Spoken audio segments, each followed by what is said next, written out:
Hello বন্ধুরা, তো চলে এলাম আরেকটা নতুন ভিডিও নিয়ে। তো আমাদের বাড়িতে কাজ চলছিল, এর জন্য ছাদটা ভীষণই নোংরা হয়ে গেছে। তো আমি আর আমার বর দুজন মিলে ছাদ পরিষ্কার করছিলাম, আর তার সঙ্গে যে গাছগুলো শুকিয়ে গেছে সেই গাছগুলো আমার বর দেখো কেটে কেটে পরিষ্কার করে দিচ্ছে। অনেক গাছই আছে যেগুলো শুকিয়ে গেছে। আর জানো তো, এই শীতের মধ্যে আমার অনেকগুলো গাছে খুব সুন্দর ফুল ফুটেছে। এই গাছটা দেখতে পাচ্ছ, এটা এখনো ফুল আসেনি। আমার তো মনে হচ্ছে এটা মূলো গাছ। আমার বর বলছে গাছটা তুমি তোলো, দেখো নিচে মূলো না হয়েছে। আর এদিকে এই গাছটা তোমরা তো চেনোই, নামগুলো না আমি ভুলেই গেছি। কি সুন্দর ফুল হয়েছে দেখো তো। 2 মাস থেকে এই গাছটাতে ভীষণই সুন্দর ফুল আসছে।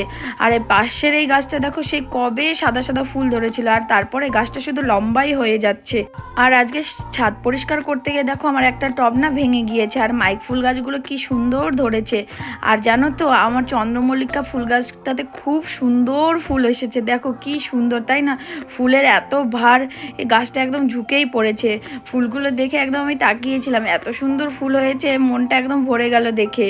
আর এদিকে তারা ফুল গাছ যতগুলো ছিল সবগুলো শুকিয়ে মারা গিয়েছে, শুধুমাত্র এই একটা গাছ আছে যেটাই দু একটা তাও ফুল ফুটছে। আর যতগুলো নয়নতারা ছিল তার মধ্যে এই একটা গাছে এখন নয়নতারা ফুল উঠছে। আর দুপাটি গাছগুলো সব মরে গিয়েছিল, সেগুলোর দানা পড়ে এখন গাছে থেকে কিছু দোপাটি ফুল হয়েছে, সেগুলোতে এখন ফুল আসছে। আর দেখো, এই যে এই 3টে হলুদ ফুল গাছ আছে, কি সুন্দর ফুল ধরেছে তাই না।